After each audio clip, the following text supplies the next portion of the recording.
Institutional theory is a sociological framework that explores how organizations and individuals are influenced by social structures, norms, and cultural expectations within their environment. It emphasizes that organizations adopt practices, policies, and structures not solely for efficiency or rationality, but to gain legitimacy, stability, and survival in their institutional context. Key concepts include enduring systems of formal and informal rules, norms, and beliefs that shape behavior. They consist of regulatory elements such as laws, but also non-legally enforced regulations, normative elements such as values and ethical standards, and cultural cognitive elements, shared understandings, taken for granted assumptions. There is a process at which organizations become structurally similar due to institutional pressures. Types include coercive, external pressures from laws or stakeholders, mimetic, imitating others in an uncertain environment, and normative, professional standards and education. These put together are designed to give a certain legitimacy to organizations, making them conform to institutional expectations to appear credible and socially acceptable, often prioritizing this over technical efficiency, leading to a kind of competing or complementary belief systems, e.g. market, state, religion, that guide behavior within a field. And there is an element in which the old systems have focused on formal rules and stability, but new institutionalism highlights cultural cognitive processes and the role of actors in shaping institutions. Institutional theory explains why organizations in similar environments tend to homogenize, emphasizing social conformity over purely rational decision-making. It underscores how deeply embedded social constructs influence organizational behavior and structure. It's often considered alongside strategic choice perspective, where firms balance uniqueness and independent force against stability and conformity.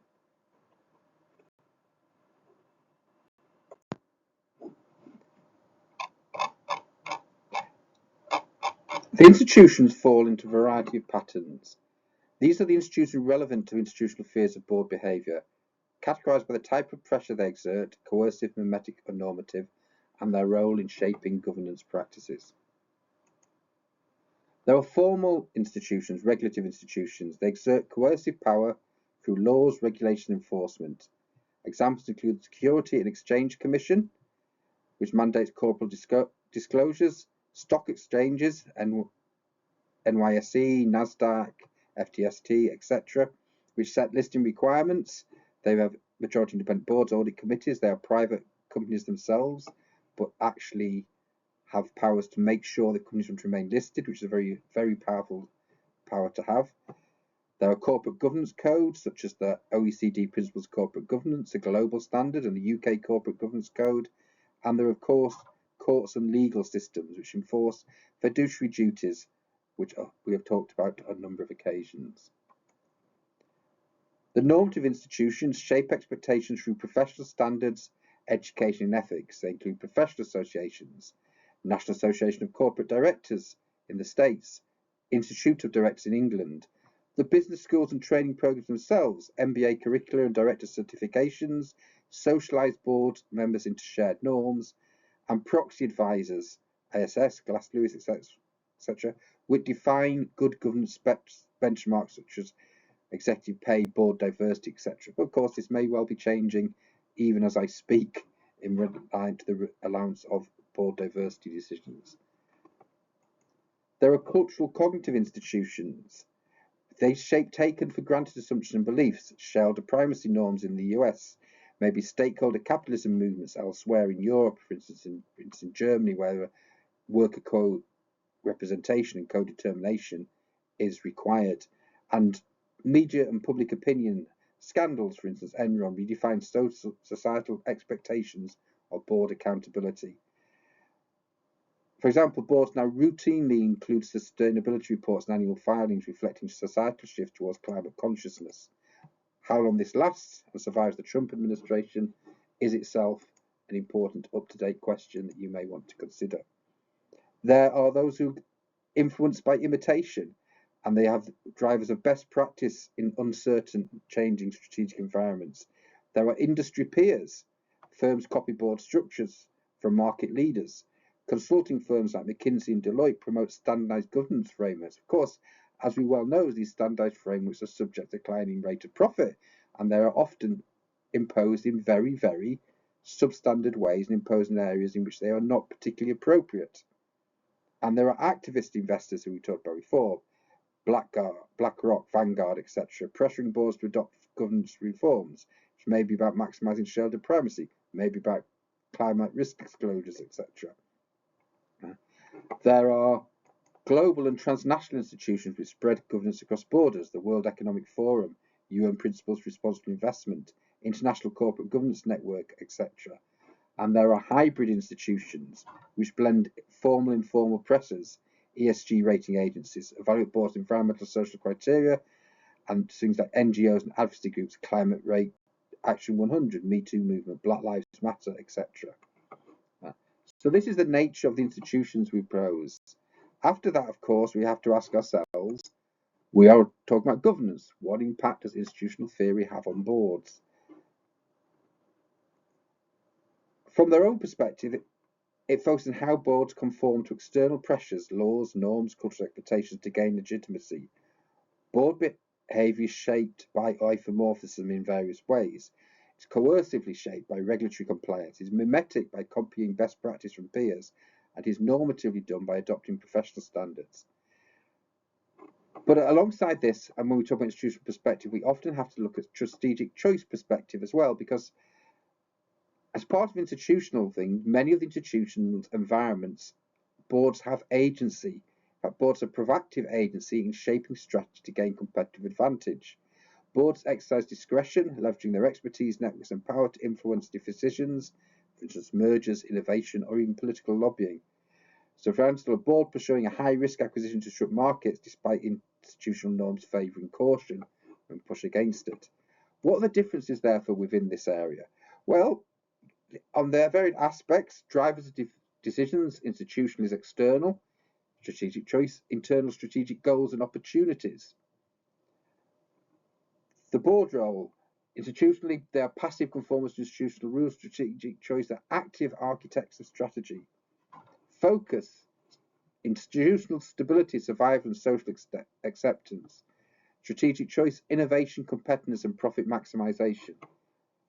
The institutional critique is that it may lead to decoupling in which symbolic actions replace real actions. So we have things like greenwashing.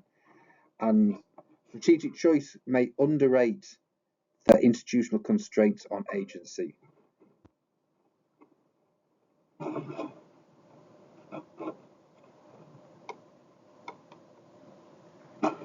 What's important to us to understand is how these perspectives integrate together. Modern governance often requires balancing institutional conformity with strategic agency. So in the hybrid approaches, boards adopt governance practices symbolically across the institution while tailoring them to strategic news, i.e. ESG reporting used both for legitimacy and for investor appeal. So, for example, a tech firm complying with data privacy laws is institutional, while leveraging user data for innovation is strategic. Context in these things matters. In stable fields, institutional pressures dominate. In dynamic industries, strategic choice prevails.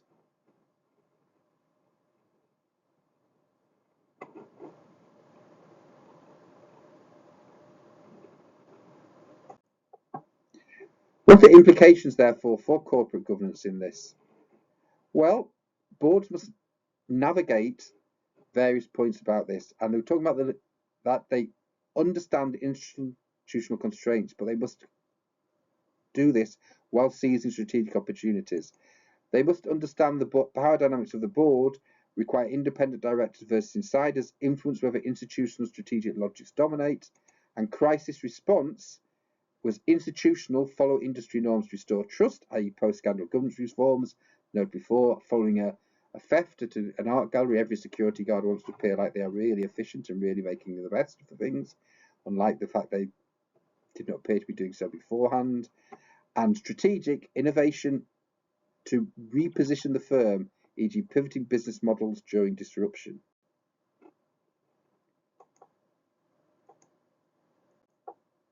So why does this matter? Institutional theory matters in corporate governance because it explains why organizations adopt specific governance practices, not just for efficiency of performance, but to conform to external pressures. norms, and social expectations. The framework reveals how boards and firms prioritize legitimacy over purely rational decision-making, shaping governance structures in ways that reflect broader institutional environments. Key reasons why institutional theory is crucial in corporate governance: it explains the homogenization of governance practices. Isomorphism highlights why boards across industries and countries adopt similar practices, even when they may not suit firm-specific needs. Legitimacy enables them to survive. Organizations adopt governance structures to appear credible and acceptable to stakeholders, such as investors, regulators, and society. And it explains choices that may otherwise appear to be irrational. Institutional theory accounts for practices that seem inefficient but are adopted to satisfy external demands.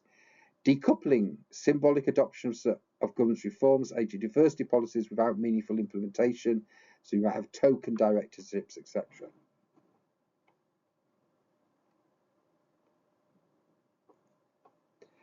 It also explains why we have national institutional environments, such as laws, cultural norms, etc., which shape governance models. The Anglo-American model shared a primacy driven by market-oriented institutions, such as SEC regulations, activist investors. European model, stakeholder focus due to labour laws, a German co-determination and societal expectations. And the Asian model, family-dominated boards reflecting cultural norms and weak minority shareholder protections. It also explains the power that non-regulators can have. Institutional theory shows how non-state actors shape governance. Investors, for instance, proxy advisors, even the media, non-governmental organizations are very much a key player in the institutional theory world, and explains why they were so effective sometimes in the real world. It explains why we see crisis trigger institutional shifts forcing governance changes. So we see the post-2008 reforms, increased board accountability, and post-Enron scandals drove Sarbanes-Oxley's focus on audit independence. So we are looking at a way of bridging governance theory and practice. Institutional theory helps practitioners understand why best practices vary by context. It's why it's important even for people who are being practical to understand the theory, to, as I've said, look under the bonnet and see what's happening in the engine, and how to balance compliance with strategic innovation, which sets people up well to address the emerging governance challenges, such as ESG integration. Boards adopt sustainability frameworks to align with shifting societal norms, to deal with digital governance, institutional pressures, force boards to govern data privacy and AI ethics, and stakeholder capitalism reflects institutional demands to move beyond shareholder primacy. So where does this leave us with institutional theory? It leads us practical implications that we have an arm between legitimacy versus efficiency. Boards must decide whether to conform to external norms or prioritize firm-specific efficiency. The strategic symbolism, use government practices to signal legitimacy while pursuing behind-the-scenes innovation. Crisis preparedness, anticipate institutional shifts, climate regulations to avoid legitimacy erosion, critique and limitations, overemphasis and conformity, decoupling risks, etc. And most importantly, when we look at the critiques and limitations, what really matters is, what does it matter today? Why are we still interested in this? Well, while making this lecture, I've actually had to make various changes because of what has been happening in the world being the world of beginning of April 2025, as the institutions are shaken to their very foundations of behaviour of the Trump government. So institutional theory is increasingly relevant as globalization and various other things of digitalization stakeholder reshape governance. For example, climate change. Boards face conservative pressure, mimetic pressure, and normative pressure to act, but now they also face governmental pressure in the United States not to act. And tech governance. The tech bros we've seen have achieved a lot of power over the last 3 months, while firms like Meta, Google navigate institutional demands for content moderation and data ethics, but much of that has been pushed back in the name of now a freedom of speech which prioritises only the freedom of speech of a minority. By understanding institutional theory, we can better navigate the tension between conformity to survive, which seems to be in charge now, and innovation to thrive, which is what we seem to be losing just at the moment.